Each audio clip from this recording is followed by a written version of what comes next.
안녕하세요. 오늘의 데일리 뉴스레터에 오신 것을 환영합니다. 1. 스웨덴의 치명적인 실수. 2. 스웨덴, 한국 노리고 스텔스기 개발 선언. 3. 미 공군의 약점. 한번 진실을 알아봅시다. 온갖 비난과 비아냥, 반대를 무릅쓰고 KF-21 개발을 해낸 관련 관계자분들과 엔지니어분들의 희생과 신념에 존경과 감사를 드릴 뿐입니다. 여러분들이 애국자들이십니다. 화이팅! 임진왜란에 거북선이 있었다면 21세기에는 KF-21이 대한민국을 구할 것 같은 느낌이 듭니다. 정말 KF-21 독자 개발은 신의 한 수. 방산무기의 명가 스웨덴이 한국에 도전참을 던졌습니다. 스웨덴은 한국보다 먼저 전투기를 개발했으며 서부사는 KF-21 개발 완료 시기에 5세대 단발 전투기 개발을 마무리하겠다고 선언했는데요. 이 때문에 순조롭게 개발되고 있는 KF-21이 한국군만 쓰는 집 지키기용 전투기가 될 수 있다는 우려가 늘고 있습니다. 엉터리로 전투기를 만들고 있는 티르키예나 인도와 달리 스웨덴 사부사는 명품 전투기 그리펜을 만들고 수출한 경험이 있어서 한국이 이길 수 없다는 것인데요. 실제로 한국의 T-50A 훈련기가 지난 미공군 훈련기 사업에서 보잉과 사브가 합작한 T-7A 레드호크에 패한 적도 있습니다. 게다가 스펙이 KF 보람의 블록 3과 가격과 성능이 비슷하거나 우수합니다. 스웨덴의 계획이 완성된다면 그리펜을 만든 전투기 명가라는 명성을 등에 업고 수출 경쟁에서 KF-21을 압도할 수 있을 것이란 주장이 있는데요. 기껏 상승세를 타고 있는 한국 항공기 시장에 날벼락이 아닐 수 없습니다. 하지만 그렇게 걱정하실 필요는 없습니다. 사부가 만든다는 5세대기의 실체를 잘 따져보면 그리 겁낼 게 없기 때문입니다. 오히려 사부가 만든다는 5세대기 개발 동향을 살펴보면 KF-21이 FA-50의 뒤를 이어 수출 대박을 낼 수 있다는 게 군 전문가들의 의견인데요. 우선 결정적으로 사부의 5세대기는 실체가 없습니다. 또 미국의 게드, 영국과 일본이 개발 중인 템페스트, 독일과 프랑스의 피카츠 같은 6세대 하이급 전투기는 우리의 보라매와 시장이 겹치지 않습니다. 즉, 전투기라고 똑같은 전투기가 아니고 모든 무기는 용도에 맞는 사용처가 있다는 뜻입니다. 그리고 5세대 이상의 미들급 전투기 개발 계획을 가지고 있는 나라 중 사업이 성공할 가망이 있는 나라는 사실상 대한민국이 유일합니다. 튀르키예, 인도 등이 나름 계획을 세우고 있으나 지난 전적을 따져보면 그다지 전망이 밝지 않으며 러시아가 개발한다던 체크메이트는 이번 전쟁으로 사업이 완전히 끝장났습니다. 따라서 사부가 만든다는 5세대 스텔스기만 제친다면 KF-21 보라매는 미래 전투기 시장에서 항공기 시장을 독점할 유일한 미들급 전투기가 되는 것입니다. 이렇게 된다면 총 3,000대 미상 수출된 F-16의 뒤를 이을 차기 베스트셀러로 등극할 수도 있을 텐데요. 그래서 준비했습니다. 오늘은 KF-21 보라매가 전투기 명가 사부의 신형 스텔스기를 꺾고 세계 시장을 지배할 수 있는 이유에 대해 알아보겠습니다. 지난 8월 25일 세계적인 국제 언론 포린폴리시에 왜 스웨덴은 전투기를 팔지 못하는가? 라는 제목의 기사가 올라왔습니다. 스웨덴 그리펜 전투기의 판매가 저조한 이유를 세세히 분석한 기사였는데요. 그런데 이 소식에 많은 이들이 놀랐습니다. 불과 수년 전까지만 하더라도 세계에서 손꼽히는 인기 전투기였던 그리펜이 어쩌다 그렇게 됐냐는 반응이 많은데요. 제이스민 39 그리펜은 스웨덴 사부사가 만든 경량 전투기입니다. 이 전투기의 타겟은 둘이었는데요. 최우선 타겟은 미들급 이상의 첨단 고성능 전투기를 살 수 없는 돈 없는 가난한 나라였습니다. 이는 그리펜의 스펙을 보면 알 수 있습니다. 그리펜은 스웨덴의 최대 위협인 러시아 공군의 비행장이 전부 파괴되는 상황을 가정해 700m 정도의 비포장도로에서 이착륙이 가능합니다. 또 1시간 내에 급유 및 장비 교체가 가능할 정도로 단순합니다. 이런 특성은 막대한 유지비가 드는 공항시설이나 복잡한 정비를 수행할 전문 인력을 구하기 어려운 후진국들에게 매우 매력적인 기체로 다가왔습니다. 그래서 그리펜은 날개 돋친 듯이 팔려나갔는데요. 이렇게 그리펜 수출이 활발해지자 고성능 전투기를 보조할 로우급 전투기를 찾는 국가들이 그리펜을 구입했습니다. 결국 가격 대비 훌륭한 운용 특성과 유지보수에 집중한 개발 컨셉이 잘 먹혀든 것인데요. 결론적으로 그리펜은 한창 제작이 진행 중민 수량을 포함하면 무려 300대가 판매된 21세기 베스트셀러 전투기가 됐습니다. 그런데 최근 들어 실적이 그리 좋지 않습니다.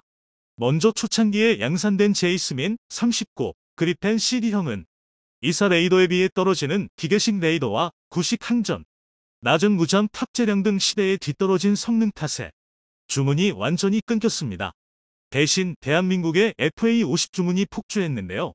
지금 한참 선주문이 진행 중인 FA50 블록 20미, 이사 레이더, 대전 자전 능력이 강화된 신형 함전, 개선된 공대공 무장과 연료 탱크로 그리펜보다 부분적으로 우수하거나 맞먹는 성능임에도 가격이 반값이라는 사실이 알려졌기 때문입니다.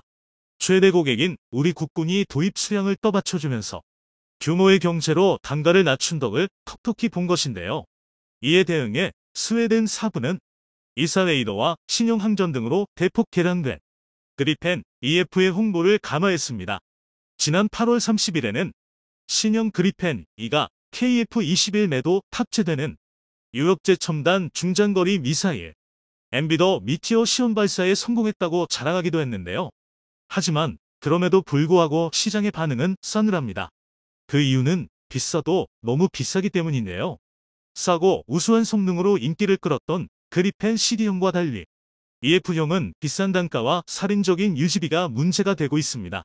전투기 단가 중 상당수를 차지하는 레이더, 항전, 엔진을 전부 외산으로 쓰다 보니 단가가 폭등한 것인데요. 그런데 그 가격이 무려 1,000억 원을 가뿐히 넘습니다.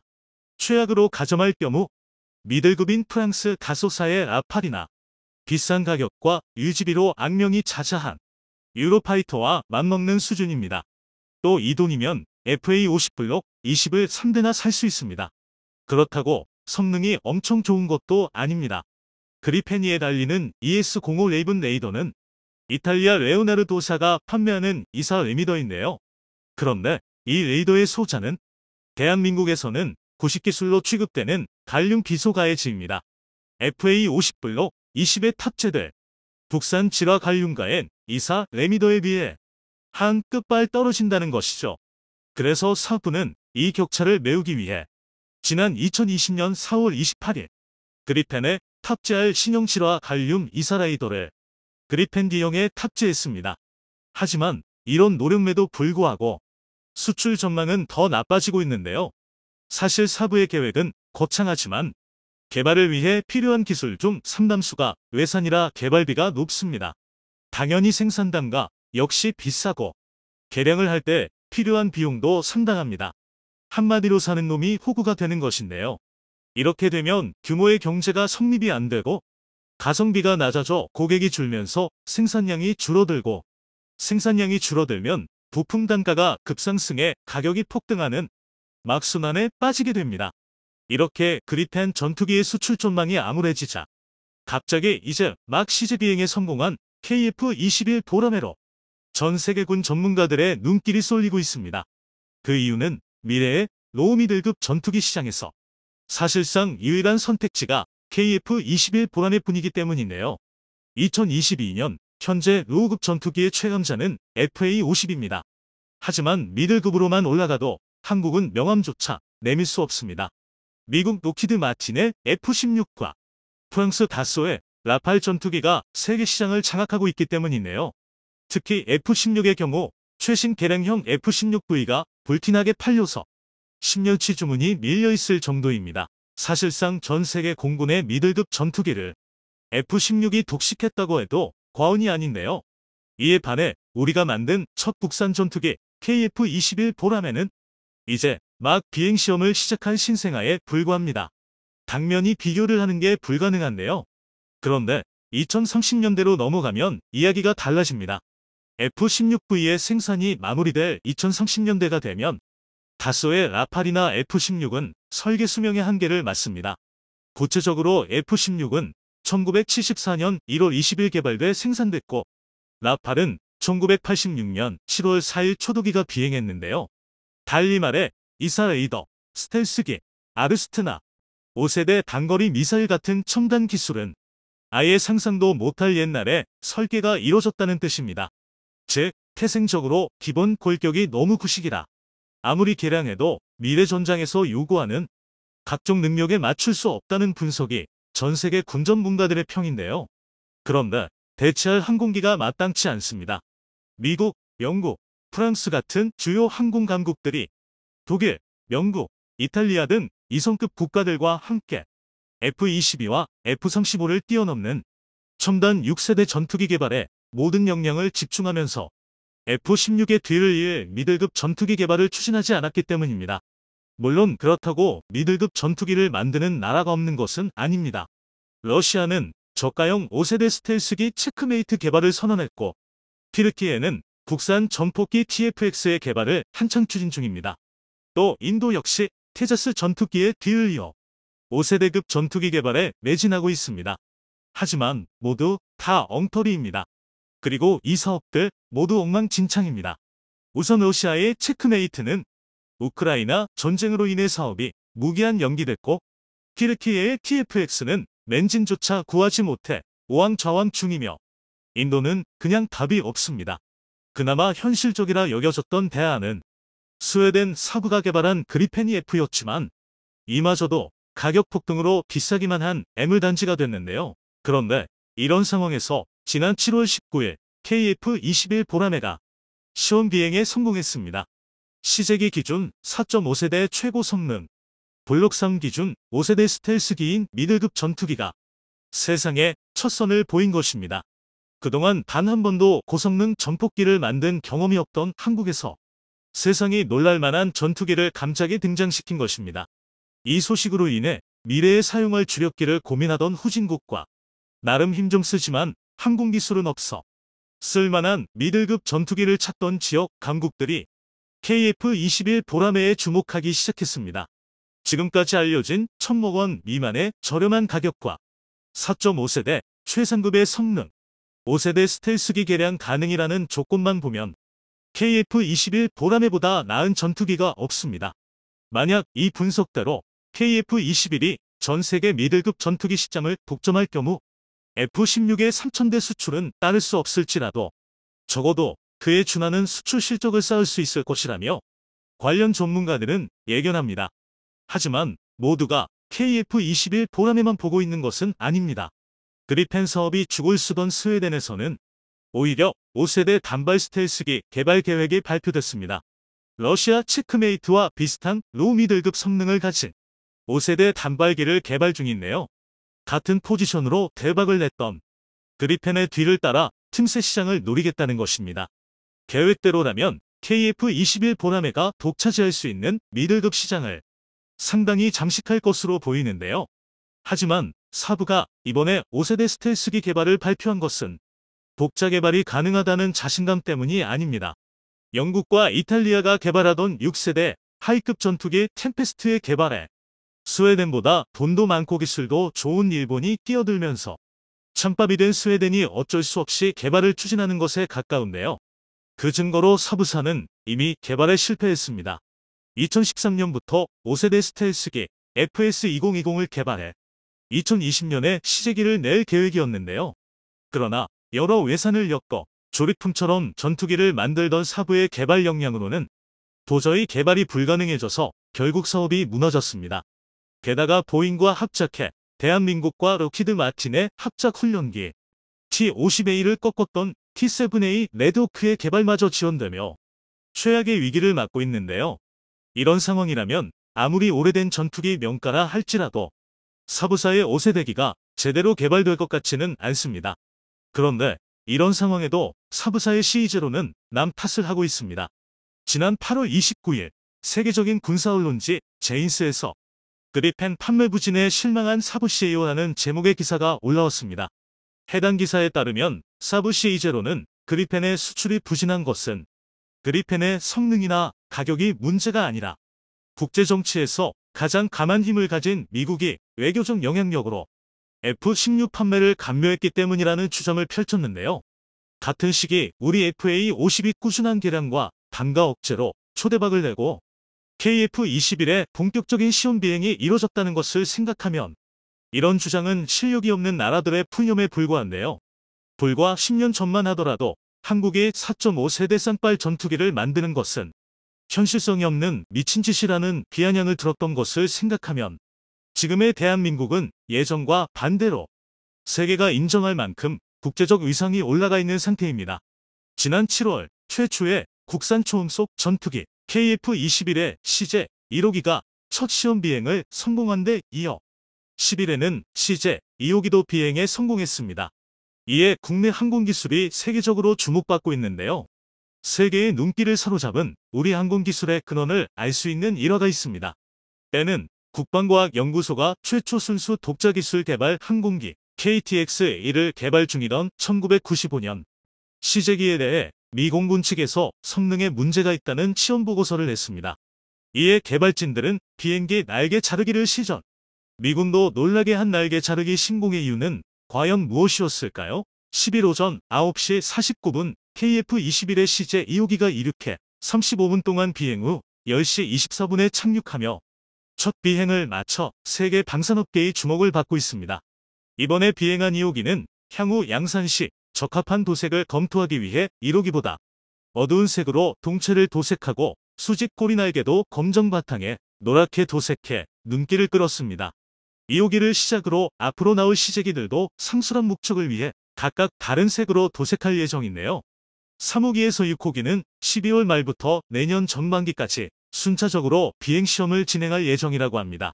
2호기에 탑승한 진태범 수석 조종사는 비행 특성이 1호기와 유사의 비행이 용이했다고 밝혔는데요. 비행 시 최고 속도는 1호기의 초도 비행 때와 비슷한 시속 약 407km 정도를 기록했습니다. 1호기에 이어 2호기도 비행 시험까지 순조롭게 진행되고 있어 차세대 전투기 개발 계획에 앞날을 밝게 하고 있습니다. KF-21의 비행 시험은 총 2000여 회가 계획되어 있고 이를 바탕으로 각종 비행 성능, 공대공 무장 적합 성능을 확인하면 2026년 체계 개발이 종료될 예정입니다. 개발이 완료되면 우리나라는 세계 8번째 초음속 전투기 개발 국가가 되는 거지요. 이처럼 현재 순조롭게 개발 중인 KF-21은 물론 FA-50, T-50 등 자체 기술로 개발한 항공기들을 공군에서 활용하는 것은 물론 해외에도 수출하는 대한민국의 항공기술력. 하지만 오늘날의 기술력은 하루아침에 만들어진 건 아닙니다. 항공기술 불모지였던 우리나라에서 우리 스스로도 갖고 있었던 편견과 맞서 싸웠던 개발자들의 끈기와 노력이 만들어낸 결과지요. 90년대까지만 해도 우리나라는 전투기는 고사하고 조종사 훈련에 쓸 훈련기조차 모두 해외에서 수입해야 했습니다.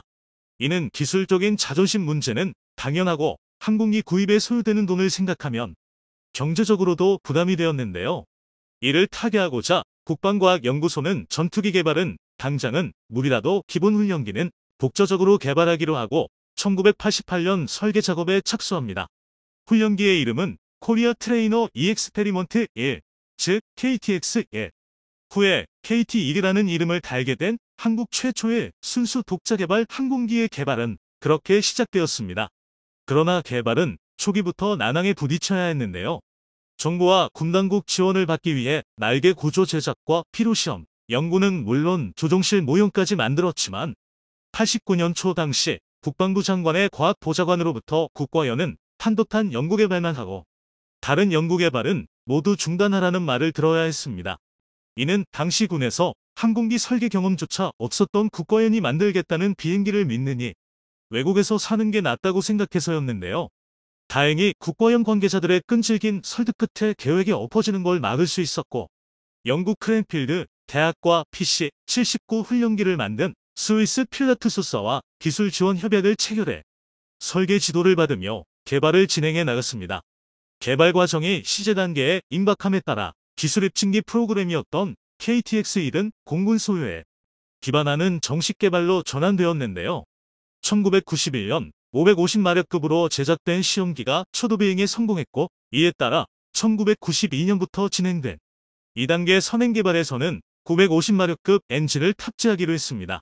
그런데 당시 공군은 A-37 경공격기를 대체하겠다며 KTX-1 대신 필라투스의 PC-9 무장형을 도입하려고 했는데요. 불행인지 다행인지 스위스는 문쟁 국가에 무기를 수출하지 못하도록 하고 있어 공군의 계획은 실현되지 못했고 KTX-1 개발은 예정대로 진행될 수 있었습니다. 당시 공군의 행태는 우리 항공 기술에 대한 의구심에서 비롯된 거였는데요. 이를 해소하기 위해 국과연은 미 공군에서 쓰던 객관적 기술 검증팀 이터트와 초도비행 검증팀 FFRRT 제도를 도입했고, 나아가 미 공군 체계 사령 VUSFSC와 이터트 용역 계약을 체결했습니다. 국과연은 미 공군 이터트의 지적 사항들을 수정해가며 개발을 이어나갔는데요. 95년 9월 950마력 엔진을 단 선행 시제기를 시험 비행한 당시 미국 시험 비행 교정사 학교 교장선 로버트가 시험 보고서를 우리 공군에 내면서 큰 위기가 찾아옵니다. 로버트 교장이 제출한 보고서는 KTX-1은 스핀 성능과 횡 안전성이 너무 부족해 훈련기로 부적합하다고 평했는데요. 이러한 문제가 생긴 건 기체 자체는 550마력급인데 엔진은 950마력짜리를 썼던 탓입니다. 안 그래도 이미 KTX-1 대신 외국 기체를 쓰려고 시도했던 공군은 이때다 싶어 다시 해외 구매를 추진하려고 해 엎친 데 덮친 격이 되었는데요.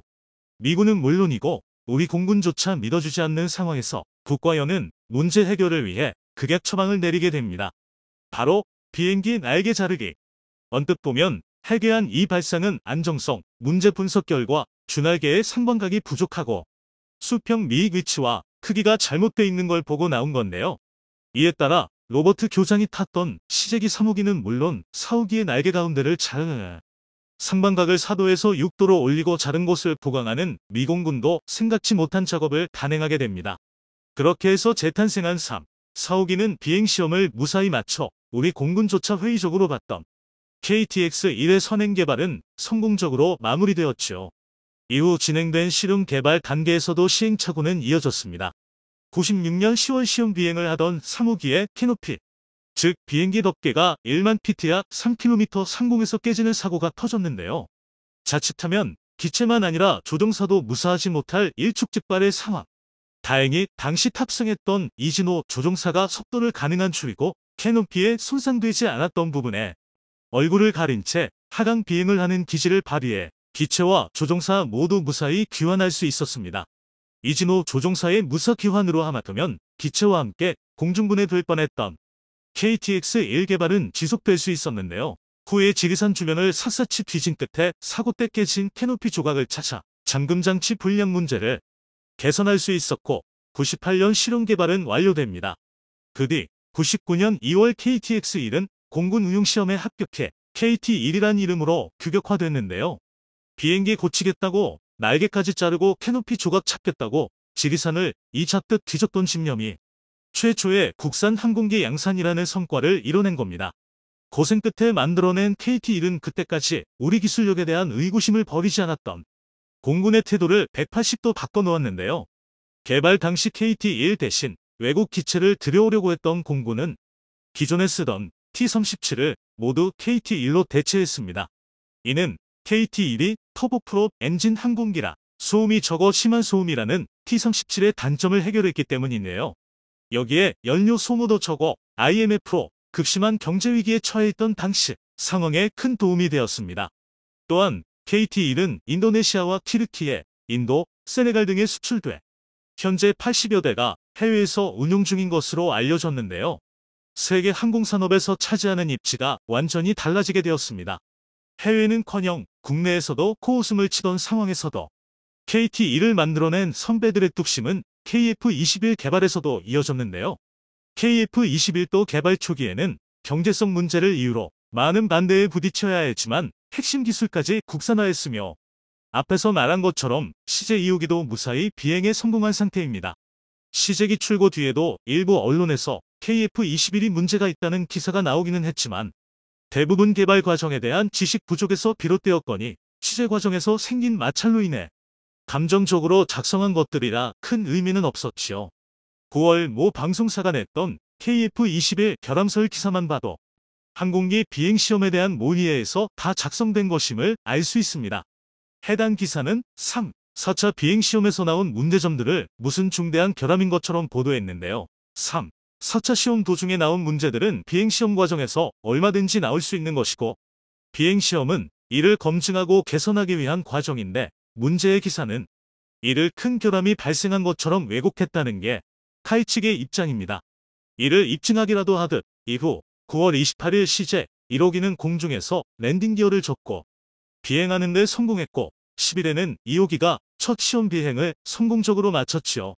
남들이 뭐라 하든 흔들리지 않고 개발에 전념해준 기술진들이 이뤄낸 성과라 할 수 있겠습니다.